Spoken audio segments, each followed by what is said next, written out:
that he told the Congress basically to go to hell. I wanted him, the Iranians, and the world to know you cannot deal us out. So if he's contemplating a deal with the Iranians that would give congressional sanction relief and not allow us to have a say, he's flat wrong, and that's why I signed the letter. Lindsey Graham from our program yesterday. Controversy continues over the letter sent to the leaders of Iran, signed by 47 Republican senators. It's a verbal slugfest on this. On Capitol Hill, Secretary of State John Kerry was before a Senate Foreign Relations Committee yesterday getting an earful on Iran and ISIS, and the chairman of that committee is Bob Corker, Republican out of Tennessee. And Senator, good morning and welcome back here to America's Newsroom. You were one of 7 Republicans who did not sign the letter. Why not? Well, Bill, first of all, thanks for having me on. Look, I'm in an incredibly privileged position of being chairman of the Foreign Relations Committee, and therefore, my role is to figure out a way to move our country ahead through the legislative body relative to foreign policy. And so my goal is to pass a piece of legislation that does give us that ability to vote. We've got a number of Democratic co-sponsors at present. We've been building some momentum towards that, and that's my objective, and that's where I need to stay focused. So what Lindsey said becomes reality. That is, we actually have the ability to weigh in on one of the biggest geopolitical events that most of us will experience during our time in the Senate. So that's what I'm staying focused on. You're trying to preserve a veto-proof majority in the Senate. Is that what you're saying? And that's correct. At the moment, do you think you have that? Well, if every single Republican were to vote for this proposal and the 11 Democrats that have signed on, that's 65.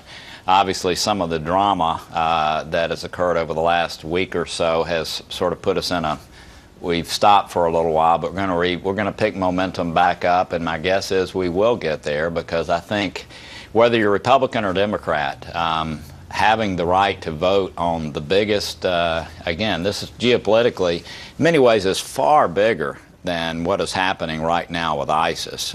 It'll change everything that's happening in the peninsula.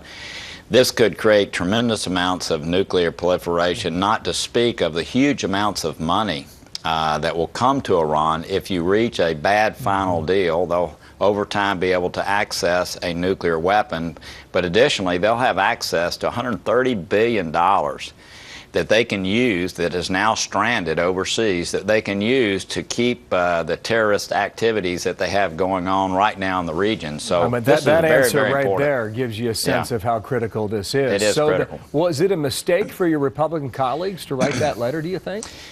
Look, we do an excellent job of talking about things in a civil way, and you know, people have different ways of expressing. I will say, again, what Lindsey said is absolutely true, and this is what I challenged Kerry with yesterday, who tried to act so indignant. The fact is that there's so much passion around this issue because the White House is stiff-arming, is basically saying, Congress, even though Congress, you're the one that put the sanctions in place, even though you're the ones that brought Iran to the table, we're not going to give you a say in lifting the very congressionally mandated sanctions that put them here. We're not going to let you have a say in that. We believe that is wrong.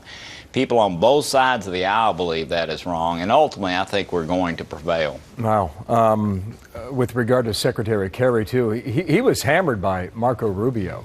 And the main point that he was making is that Iran is dictating American foreign policy everywhere, be it in Iraq, be it in Tehran, be it in Syria, possibly in Ukraine and Russia. Do you agree with that premise?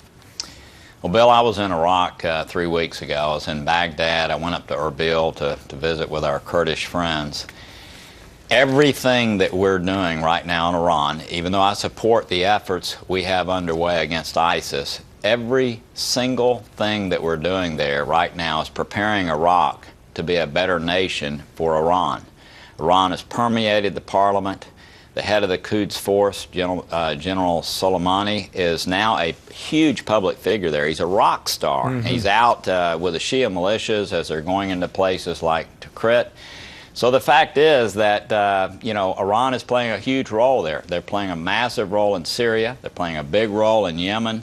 Obviously, our Arab friends are very concerned about their proliferation, if you will. That sounds like a yes, Senator, is it? It is. I'm sorry. I'm a senator. Okay. I can't answer with just a yes. I got you. Okay. All right. Listen, I've got to run because I'm out of time, but Okay. hugely important issues here, and we hope you come back, okay? Thank you. Senator Yes, sir. Bob Corker.